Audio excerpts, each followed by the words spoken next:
The FBI has admitted that the greatest threat to our country is actually already here. In fact, it's probably more than just one threat. It could be multiple threats at this point. And the FBI is already telling us that we should probably expect attacks on American soil soon. It doesn't help that our good old leader, President Joe Biden, continues to poke sticks at our possible adversaries. Did you guys see what he said after meeting with Chinese President Xi Jinping? Mr. President, after today, would you still refer to President Xi as a dictator? This is a term that you used earlier this year. Well, look, he is. I mean, he's a dictator in the sense that he is a guy who runs a country that is a communist country that is based on a form of government totally different than ours. Now, I know this looks bad, but I want you to see the amazing footage of Anthony Blinken reacting to this statement. I mean, this is like meme-worthy stuff here, guys. Note that his body language from the very beginning just pretty much says it all. And Mr. President, after today, would you still refer to President Xi as a dictator? This is a term that you used earlier this year. Well, look, he is. I mean, he's a dictator in the sense that he is a guy who runs a country that is...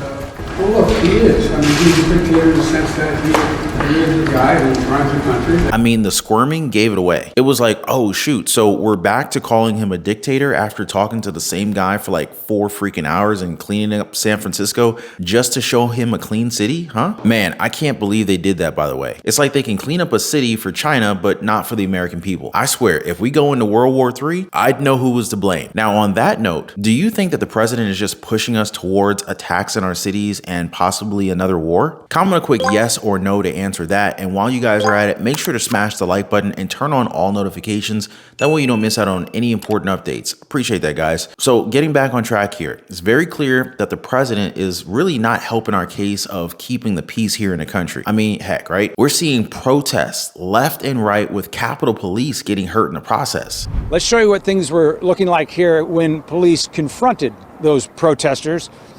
Here's one angle of what happened outside. This was posted by one of the groups that was behind this protest, actually here. A congressman who said he was inside at the time said on social media that protesters had all of the exits blocked and that lawmakers who were inside couldn't get outside.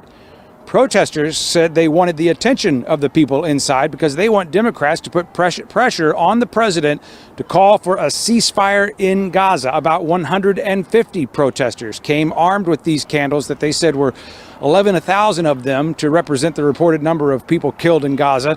The group said they also had a lot of people who have worked for the same party they were protesting.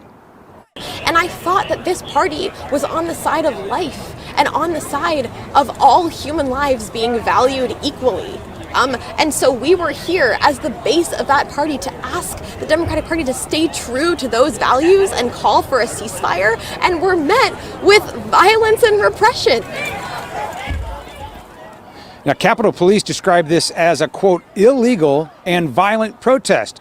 They say one person was arrested for assaulting an officer, and they said 6 officers had minor injuries.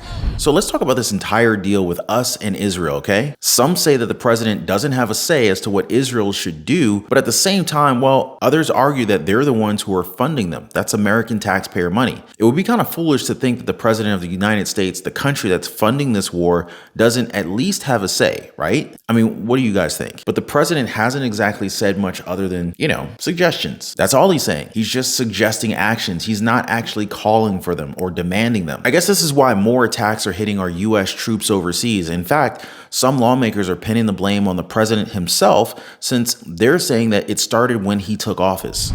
Since Joe Biden took office, Iran and its proxies have attacked American troops in the Middle East at least 135 times. Let me say that again. 135 attacks on American troops since January 2021. What's worse is that 52 of those attacks have happened in the last month, since Hamas conducted its murderous rampage in its ongoing war against Israel. These rocket and drone attacks against American bases in Iraq and Syria have caused at least 56 service member injuries, 25 traumatic brain injuries, and 2 Americans have died because of these attacks. It also doesn't put my mind at ease, or probably any of yours as well, to hear the narrative that's coming from the FBI yet again. So what is the narrative? That attacks are coming to the United States, but it's not from people who will be coming over here to do damage. It's going to be coming from people that are already here. In a year where the terrorism threat was already elevated, the ongoing war in the Middle East has raised the threat of an attack against Americans in the United States to a whole nother level.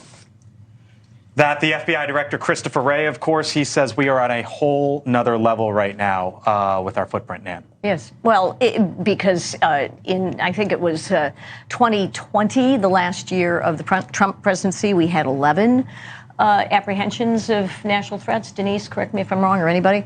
And this year, I think it's been 294. I mean, that is just an astonishing rise. Now, you could say, well, kudos to, and we know that our CBP are doing their utmost to apprehend these folks. So it could be a matter of saying, but look, they've been catching these guys before they get into the country.